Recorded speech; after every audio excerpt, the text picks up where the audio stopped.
lengkap saya Arsyana Mirna Ifrasya dengan NIM 24010100034. Di sini saya akan menceritakan sebuah cerita rakyat yang sangat legenda di Nusantara, yaitu Alkisah tentang bawang putih dan bawang merah. Selamat menyaksikan.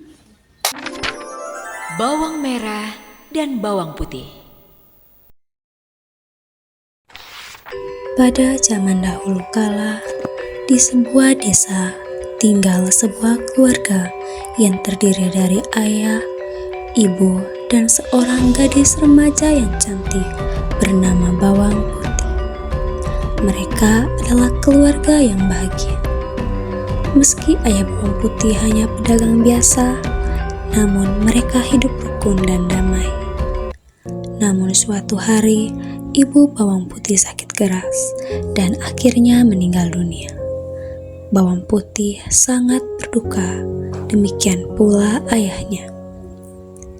Ayah Bawang Putih berpikir bahwa mungkin lebih baik kalau ia menikah saja dengan ibu Bawang Merah supaya Bawang Putih tidak kesepian lagi.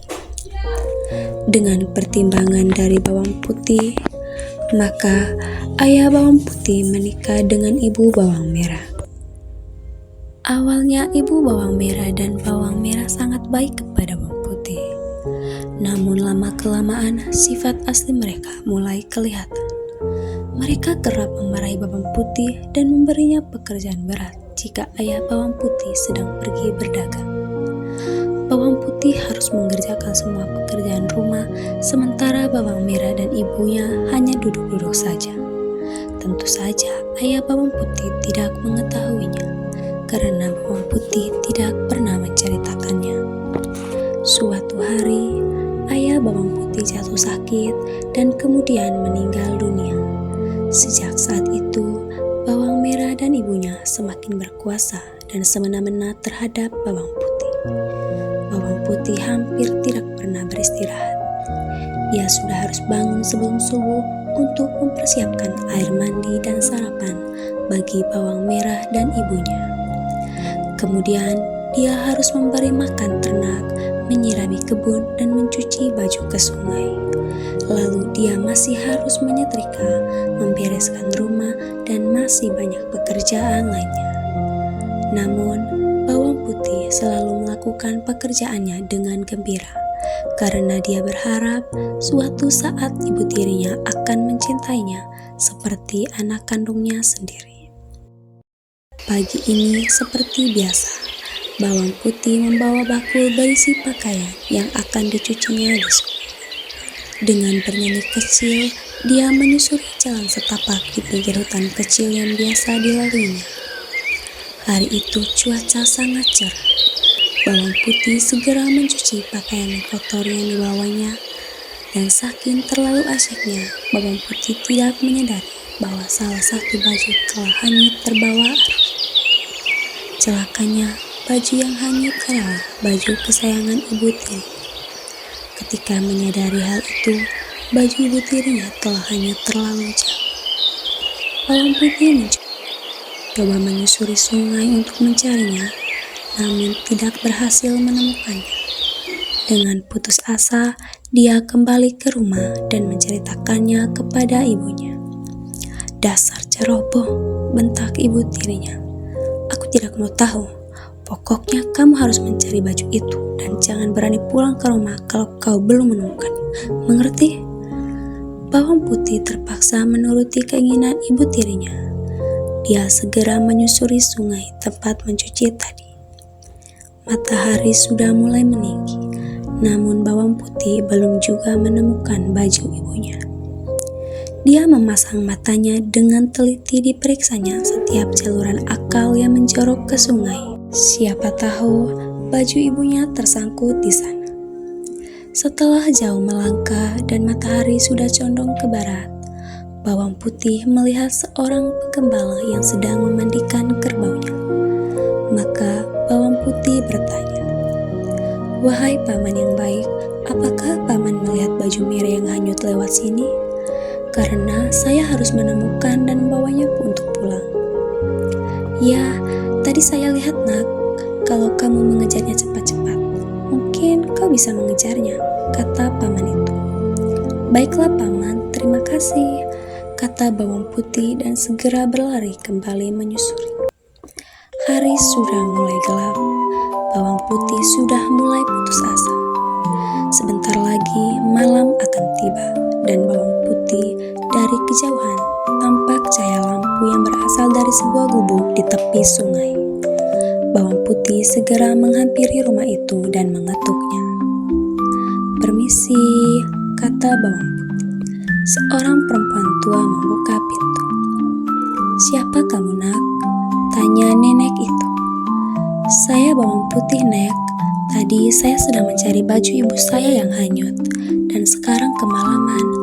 Bolehkah saya tinggal di sini malam ini?" tanya bawang putih. "Boleh, nak. Apakah baju yang kau cari berwarna merah?" tanya nenek. "Iya, Nek. Apa nenek menemukannya?" tanya bawang putih. "Iya, nak. Tadi baju itu tersangkut di depan rumahku. Sayang, padahal aku menyukai baju itu," kata nenek. "Baiklah, aku akan mengembalikannya.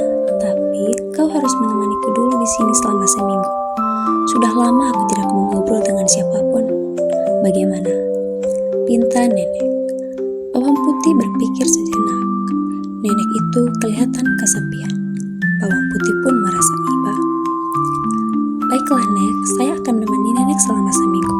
Asal nenek tidak bosan saja denganku," kata bawang putih dengan tersenyum. Selama seminggu, bawang putih tinggal dengan nenek tersebut. Setiap hari bawang putih membantu mengerjakan pekerjaan rumah nenek. Tentu saja, nenek itu merasa senang. Hingga akhirnya genap sudah seminggu. Nenek pun memanggil bawang putih. "Nak, sudah seminggu kau tinggal di sini. Dan aku senang karena kau anak yang rajin dan berbakti. Untuk itu, sesuai janjiku, kau boleh membawa baju ibumu pulang.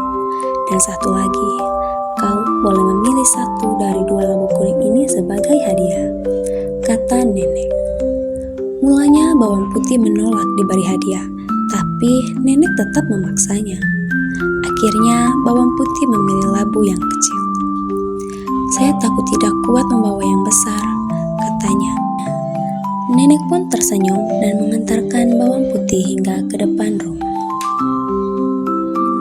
Sesampainya di rumah, bawang putih menyerahkan baju merah milik ibu tirinya, sementara dia pergi ke dapur untuk membelah labu kuningnya. Alangkah terkejutnya bawang putih ketika labu itu terbelah. Di dalamnya ternyata berisi emas permata yang sangat banyak. Dia berteriak saking gembiranya dan memberitahukan hal ajaib ini kepada ibu tirinya dan bawang merah yang dengan serakah langsung merebut emas dan permata tersebut. Mereka memaksa bawang putih untuk menceritakan bagaimana dia bisa mendapatkan hadiah tersebut. Bawang putih pun menceritakan dengan sejujurnya. Mendengar cerita bawang putih, bawang merah dan ibunya berencana untuk melakukan hal yang sama. Tapi kali ini bawang merah yang akan melakukannya. Singkat kata, akhirnya bawang merah sampai di rumah nenek tua di pinggir sungai tersebut.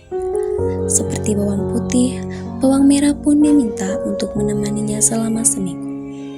Tidak seperti bawang putih yang rajin, selama seminggu itu, bawang merah hanya bermalas-malasan. Kalaupun ada yang dikerjakan, maka hasilnya tidak pernah bagus, karena selalu dikerjakan dengan asal-asalan.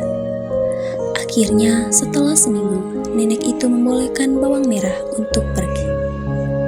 "Bukankah seharusnya nenek memberiku labu sebagai hadiah karena menemanimu selama seminggu?" tanya bawang merah. Nenek itu terpaksa menyuruh bawang merah memilih salah satu dari 2 labu yang ditawarkan. Dengan cepat, bawang merah mengambil labu yang besar dan tanpa mengucapkan terima kasih, dia melenggang pergi. Sesampainya di rumah, bawang merah segera menemui ibunya dan dengan gembira memperlihatkan labu yang dibawanya. Karena takut bawang putih akan meminta bagian, mereka menyuruh bawang putih untuk pergi ke sungai. Lalu dengan tidak sabar, mereka membelah labu tersebut. Tapi ternyata Ternyata bukan emas permata yang keluar dari labu tersebut, melainkan binatang-binatang berbisa seperti ular, kalajengking, dan lain-lain. Binatang-binatang itu langsung menyerang bawang merah dan ibunya hingga tewas. Itulah balasan bagi orang yang serakah.